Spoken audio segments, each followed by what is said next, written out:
Assalamualaikum warahmatullahi wabarakatuh. Salam sejahtera bagi kita semuanya. Salam kebajikan. Om Swastiastu, Rahayu, Rahayu, Rahayu. Teman-teman Pungkutan Pring, saudara-saudara Pungkutan Pring, jumpa lagi bersama kami. Alhamdulillah, kami saat ini berada di daerah Puri. Saya akan mendatangi sebuah pohon yang sangat besar, namanya pohon kepuh.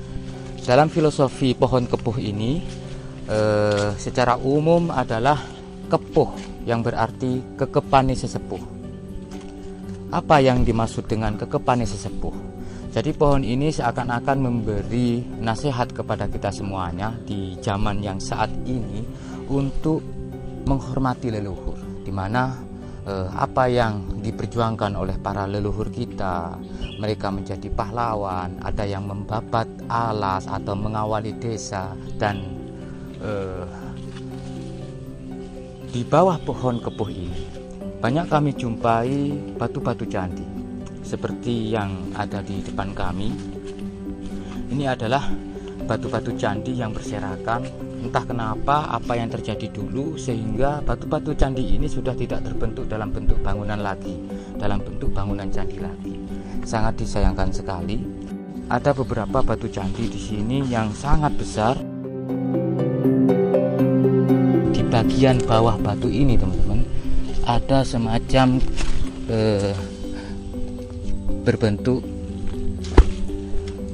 yang menyerupai kaki meja begitu.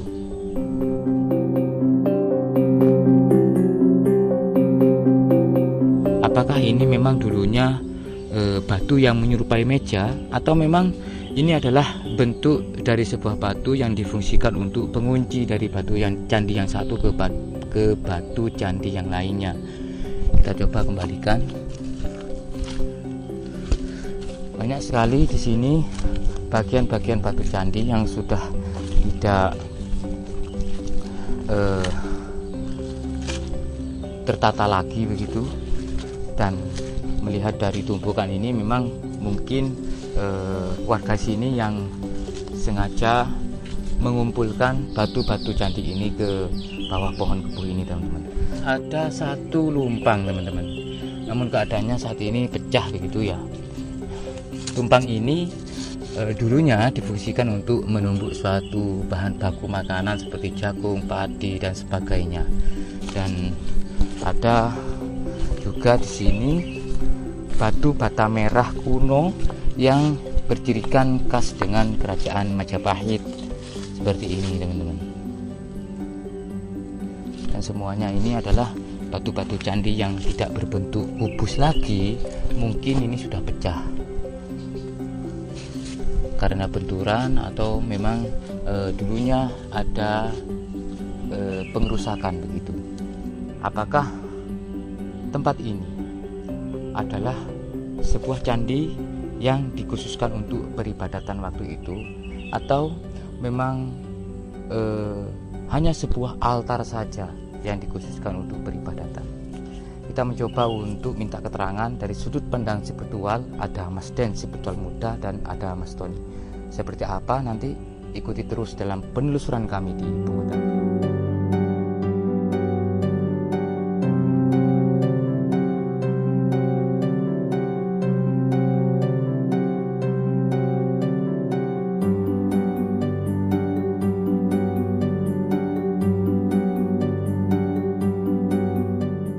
Selain adanya bukti banyaknya batu candi di sini, kami jumpai di sini ada beberapa artefak dari porselin. Ini adalah pecahan keramik. Melihat dari warna yang sudah berhias dengan tinta biru begitu ya, teman-teman, dinastinya mungkin kemungkinan besar ini dinastinya di dinasti Ming, abad ke-14 sampai ke abad 17. Ya, menurut Mas Den, apa yang didapat dari tempat ini, Mas Den?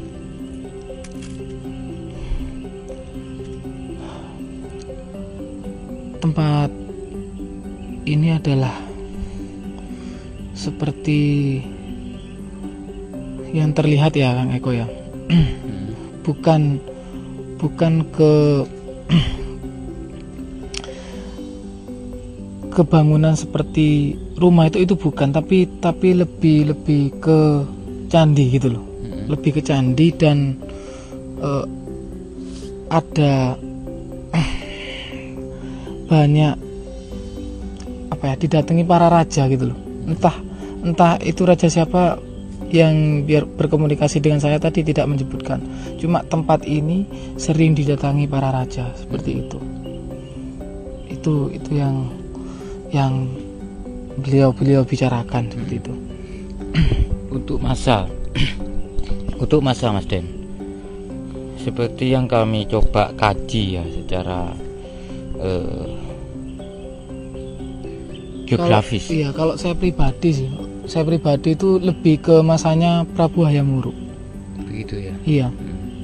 Kalau dari sudut pandang Mas Den tadi, bahwa banyaknya batu-batu candi ini yang terlihat dulunya adalah memang sebuah candi begitu. Yang saya tanyakan di sini, apakah bangunan candi itu difungsikan untuk tempat peribadatan, tempat pendarmaan, atau memang tempat yang lain seperti untuk semedi atau sebagainya? Lebih ke peribadatan seperti itu, Kang Eko. Lebih ke peribadatan, tapi ada satu orang gitu ya, maksudnya yang benar-benar ditugaskan menjaga dan merawat tempat ini gitu. Itu yang menjaga gitu loh. Ibaratnya kan nggak mungkin juru pelihara. Kalau sekarang itu juru pelihara. Oke. Masa dari bangunan ini adalah lebih condong ke masanya Prabu Hayam Wuruk. Oke. Ya, karena memang kemarin itu ya sempat secara geografisnya, secara letak dari tempat ini, ketika kami tarik dalam beberapa objek ya, ada 4 objek di situ. Di ujung sebelah timur laut itu ke Gunung Bromo, dan di ujung sebelah barat laut itu tepat di petilasan Tribuna Tunggadewi yang ada di Klinterjo. Padahal jaraknya sangat jauh sekali gitu loh. Dan itu sejajar garis lurus. Apakah suatu kebetulan atau memang disengaja gitu loh? Dan untuk mendapatkan kesejajaran itu bagaimana waktu itu ya, caranya? Memang sengaja. Beliau menyampaikan sambil tersenyum ya. Memang sengaja gitu loh. Memang sengaja ya. Kalau saya pribadi yang didapat, jadi leluhur itu memang benar-benar untuk membangun suatu tempat peribadatan, tempat yang disakralkan itu memang benar-benar ditata gitu loh. Tidak asal membangun gitu loh. Makanya kalau bagi saya pribadi, tempat-tempat yang disakralkan atau tempat yang seperti ini tuh auranya pasti beda gitu loh. Pasti beda. Ya, pertanyaannya di zaman itu ya, bagaimana dia cara mensejajarkan dari tempat ini ke tempat yang paling jauh dengan sejajar garis lurus? Itu pertanyaannya. Spiritual. Ya, bisa jadi adalah spiritual. Dalam artian tuh, kenapa sih kok saya bilang spiritual?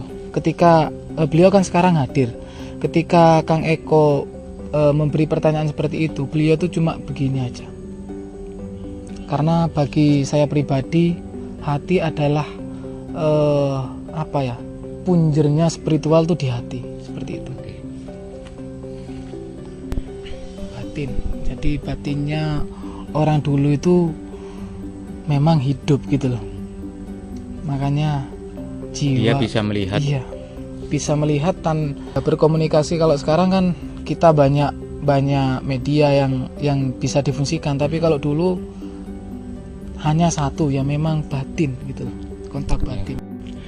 Yang saya dapatkan kemarin dengan tim Bungkutan Pring teman-teman, ketika melakukan pentarikan dari objek ini, mulai dari petilasan Tribuna Tunggadewi, pohon gelang 1, pohon gelang 2, dan pohon kepuh yang di sini mereka membentuk garis sejajar yang secara lurus yang bertepatan di puncak Gunung Bromo. Pertanyaannya kepada Mas Den, kenapa kok Gunung Bromo? Bukankah Majapahit itu yang di daerah sini ya, yang di daerah sini karena dekat dengan Gunung Penanggungan, maka sentralnya ke Gunung Penanggungan. Tapi itu melampaui jauh. Gunung Bromo itu adalah di belakang jauh dari Gunung Penanggungan gitu. Kalau kita mengkaji ya, gunung yang di belakang terlihat pastinya tinggi daripada gunung yang Penanggungan. Pada masa Majapahit akhir, ini filosofi ya sebenarnya ya. Beliau itu menjauh tapi terlihat. Majapahit menjauh tapi terlihat, seperti itu. Itu beliau cuma itu ya kata-katanya ya. Menjauh tapi terlihat. Kalau saya pribadi mengkaji, meskipun Majapahit termakan oleh zaman, beliau tetap terkenang karena meskipun jauh terlihat, seperti itu loh. Jadi meskipun masanya udah beratus-ratus tahun, tapi tetap harum seperti itu loh. Dari Mas Tony, yang saya tanyakan adalah sosok yang dibicarakan oleh Mas Den tadi. Jadi kalau saya lihat itu Mas Eko, dari sisi penunggu tempat ini itu beliau itu semacam sosok resi gitu, berpakaian selempangan gitu. Beliau itu kalau dulunya itu Mas Eko ya, tokoh dari agama gitu.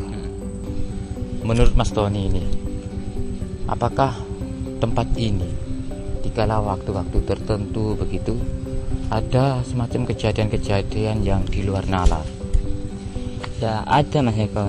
Satu contohnya? Ya seperti datangnya sinar gitu, terus arah ke sini gitu. Sinar itu dalam wujudnya apa Mas Tony? Apakah memang hanya sinar tapi atau? Kalau menurut saya sih sinar itu banyak sekali Mas Eko ketentuannya itu. Ada yang dari wujud ilmu, ada benda pusaka, dan ada semacam mimpi atau nasihat-nasihat yang akan datang gitu. Oke, artinya memang tempat ini kalau dibuat untuk bertirakat begitu Mas Den ya, ataupun semedi, itu sangat sinkron energinya. Ada Mas tambahan Mas Tony? Ya udah itu aja Mas Eko. Oke teman-teman Buku Tanpring, dari sini kita dapatkan bahwa ada salah satu kalimat filosofi yang didapatkan oleh Mas Den dari penunggu di tempat ini, bahwa Majapahit jauh tapi masih terlihat, gitu Mas Den ya.